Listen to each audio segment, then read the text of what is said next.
Radeon advance automatics ventilator అండి ఇది. దీనికి ఏసీ పవర్ సప్లై కనెక్ట్ చేస్తాము అండ్ హ్యూమిడిఫైర్ కూడా పవర్ సప్లై కనెక్ట్ చేస్తాము. ఓకేనా. అండ్ దీని ఎయిర్, ఇది ఆక్సిజన్ రెండు కనెక్ట్ చేసుకోవాలి. కనెక్ట్ చేసుకున్న తర్వాత ఇది మన హ్యూమిడిఫైర్. ఫస్ట్ మనం హ్యూమిడిఫైర్ ఛాంబర్ కనెక్ట్ చేస్తాము. ఓకే. నెక్స్ట్ డ్రై లైన్ ఏదైతే ఉందో డ్రై లైన్కి వెంటిలేటర్ ఇన్సులేటర్. తర్వాత ఇది మన వెంటిలేటర్ ఇన్సులేటర్ చూడండి. దీనికి మనం రెగ్యులర్గా కనెక్ట్ చేస్తే దీనికి అక్కడ వస్తుంది అండ్ టెంపరేచర్ గేజ్ కటింగ్ వస్తుంది, కనెక్ట్ చేస్తాం. సో దీనికన్నా పేషెంట్ అంటే కనెక్ట్ చేస్తుంది. ఓకేనా. నెక్స్ట్ ఎక్స్పిరేటర్ వచ్చి వెంటిలేటర్ కనెక్ట్ అవుతుంది. ఇక్కడ వస్తుంది. దీనికి పైప్ కనెక్ట్ చేస్తాం. టూ పిన్ ఏదైతే ఉందో టూ పిన్ కనెక్ట్ చేస్తాం. ఓకే. సో కనెక్షన్స్ అన్నీ క్లియర్ ఇక్కడికి. Okay. So long press on చేస్తే స్విచ్ ఆన్ అవుతుంది ఇక్కడ.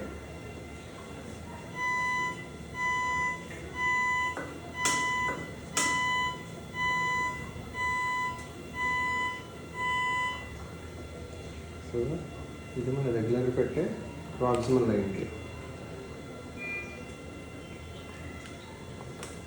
సో ఎక్స్పర్ట్ కనెక్ట్ అవుతుంది. ఓకేనా. సో వెంటిలేటర్ ఆన్ అయ్యాక ఇలా వస్తుంది, స్టాండ్ బై మోడ్లో ఉంటుంది. సో ఇట్లా చూస్తే ఫస్ట్ మోడ్స్ ఏమన్నాయని మొత్తం చూసుకోవచ్చు. NSI PPV, NIPPV, NCPAP, bubble CPAP and oscillator nasal CPAP and HFNC. Okay. So ఎన్ఎస్ఐపీపీలోకి వస్తే FA1, రేటు, పిఐపి, పీకు, ట్రిగ్గర్ లెవెల్ కన్ఫర్మ్ చేస్తాం. సో వన్స్ ఇక్కడికి వచ్చాక పేషెంట్కి ఇది స్టార్ట్ వెంటిలేషన్.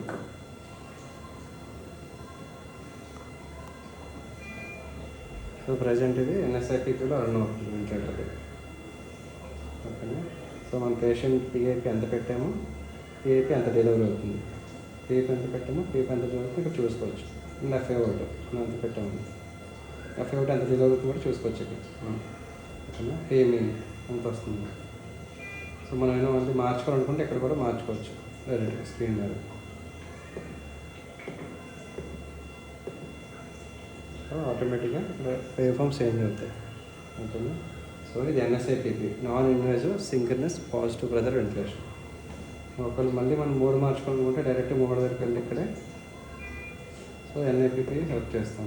సెలెక్ట్ చేసుకొని సేమ్ పేషెంట్ రేటు సింక్రనైజేషన్ ఉండదు అంతే, ఇందులో కన్ఫర్మ్ చేస్తాం.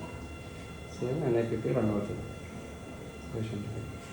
సో ఏ మోడ్ సెలెక్ట్ చేసుకున్నా కానీ దానికి అలారం లిమిట్స్ ఏమైనా ఉంటే ఇక్కడ అడ్జస్ట్ చేస్తాం. అలారం సెటప్స్లోకి వెళ్ళి సో అలా upper limit lower limit select చేసుకోవచ్చు మనం ఇక్కడ.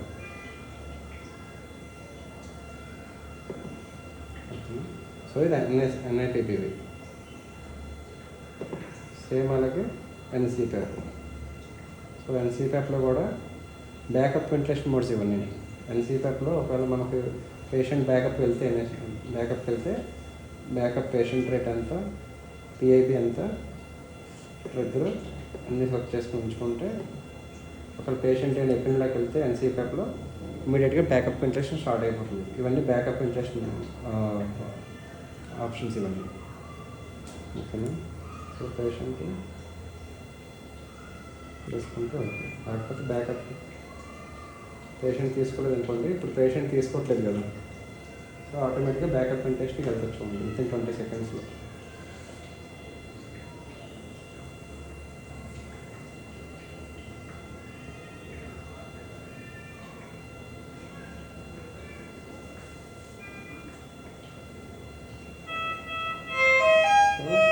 బ్యాకప్ వెంటిలేషన్ స్టార్ట్ అయిపోయింది. So NCPAP already backup ventilation run అయిపోతుంది. NSIPPలో ఉన్న ఆప్షన్స్ రన్ అయిపోతుంది ఇందులో. ఓకేనా. సో ఒకవేళ ఇన్కేస్ పేషెంట్ మళ్ళీ రెస్ట్ చేసుకోవడం స్టార్ట్ చేస్తారు అనుకోండి, మళ్ళీ నార్మల్గా వచ్చేస్తుంది. బ్యాకప్ వెంటిలేషన్ నుంచి మళ్ళీ నార్మల్గా వచ్చేస్తుంది పేషెంట్ తీసుకుంటే NCPAPలో. ఒకవేళ మీరు బబుల్ సీప్ వాడాలనుకోండి, బబుల్ సీప్ కనెక్ట్ చేసి కన్ఫర్మ్ చేస్తే బబుల్ సీప్. సో ఎక్స్పీరియర్ ఏదైతే ఇది ఉందో ఇక్కడి నుంచి తీసేసి పేషెంట్ ఎక్స్పీరియర్ దీన్ని కనెక్ట్ చేస్తాం. పేషెంట్కి ఎంత నెంబర్ చూపిస్తాం. పేషెంట్ ఫ్లో 5 పెట్టాము, ఫ్లో 5 డెలివరీ అవుతుంది. పీప్ 5 పెట్టాము, 4.9 వరకు డెలివరీ అవుతుంది. సో F1 వల్ల మార్చుకోవచ్చు. సో ఇది మన బబుల్ సీప్ అవుతుంది. ఒకవేళ మనం ఆసిలేటర్ నేజల్ సీప్ కనెక్ట్ చేసి అనుకోండి, సో మళ్ళీ ఎక్స్పీరియర్ తీసుకొచ్చి సేమ్ మళ్ళీ ఎక్స్పీరియర్ దగ్గర కనెక్ట్ చేసేస్తాం. సో మన ఆసిలేటర్ నేజల్ సీప్ ఆన్ సీప్ అయిపోయింది. ఓకేనా. సో టెస్ట్ టైం కూడా మీరు అబ్జర్వ్ చేయొచ్చు. ఆసిలేటర్ నేజల్ సీప్ అయిపోయింది. ఓకేనా. నెక్స్ట్ ఒకవేళ మీరు మళ్ళీ హెచ్ఎఫ్ఎన్సీ మోడ్ వాడారనుకోండి, హెచ్ఎఫ్ఎన్సీ మోడ్ వాడితే కన్ఫర్మ్ చేస్తే సో ఎక్స్పీరియర్ ఏం వాడడం. సో ఇవన్నీ కూడా పక్కన పెట్టేస్తాం. ఎక్స్పీరియర్తో ఏం సంబంధం లేదు, ఓన్లీ ఇన్స్పెక్టర్తోనే. ఓన్లీ ఇన్స్పెక్టర్కి హెచ్ఎఫ్ఎన్సీ అడాప్టర్ ఇస్తాము. హెచ్ఎఫ్ఎన్సీ క్యాన్లో కనెక్ట్ చేసుకుంటే హెచ్ఎఫ్ఎన్సీ అయిపోతుంది. సో ఫ్లో 5 పెట్టాము, 5 పెట్టేసి డెలివరీ అవుతుంది. F1 పెట్టి మధ్య డెలివరీ అవుతుంది. సో ఇది మన హెచ్ఎఫ్ఎన్సీ ఓన్లీ. ఇంకా ఎక్స్పైరీ కానీ ఏం సంబంధం ఉండదు. ఓన్లీ ఇన్స్పెక్టర్ మాత్రమే రన్ అవుతుంది. ఓకేనా. ఇది మన హెచ్ఎఫ్ఎన్సీ. సో అప్పుడు మళ్ళీ మీరు రెగ్యులర్ ఉన్న మోడ్స్ వాడుకుంటే మళ్ళీ ఏ మోడ్ కంటే ఆ మోడ్కి వెళ్ళిపోవచ్చు ఆటోమేటిక్గా. ఎన్సీపీ వాడాలనుకోండి, కన్ఫర్మ్ చేస్తే అది సేమ్ ఓకే. ఇది డిస్కనెక్ట్ చేసేస్తాము, కనెక్ట్ చేస్తాము. సో యూజువల్గా కనెక్ట్ చేసే ఇంటర్ఫేసెస్ నేజల్ ట్యూబింగ్ కనెక్ట్ చేసుకుని పెట్టుకోవాలి. నేజల్ ట్యూబింగ్ కనెక్ట్ చేసినప్పుడు క్లోజ్ చేసేసి సో దీనికి ఇక్కడ ప్రాక్సిమల్గా ఇక్కడ కనెక్ట్ చేయాలి నేజల్ ట్యూబింగ్ వాడతాం. సో ఇట్లా వాడుతుంది. ఇది nasal mask, nasal cut cap same అట్లా కావాలి. ఓకేనా. సో వెంటిలేటర్ స్టాండ్ పైన పెట్టాలంటే కాంప్రెసెస్ పెట్టుకుంటే ఇట్లా స్టాండ్ పైన వస్తుంది, స్టాండ్ బై. ఓకేనా. పవర్ ఆఫ్ చేయాల్సి వస్తే ఇక్కడికి వస్తాను, పవర్ ఆఫ్ ఆఫ్ చేస్తుంది.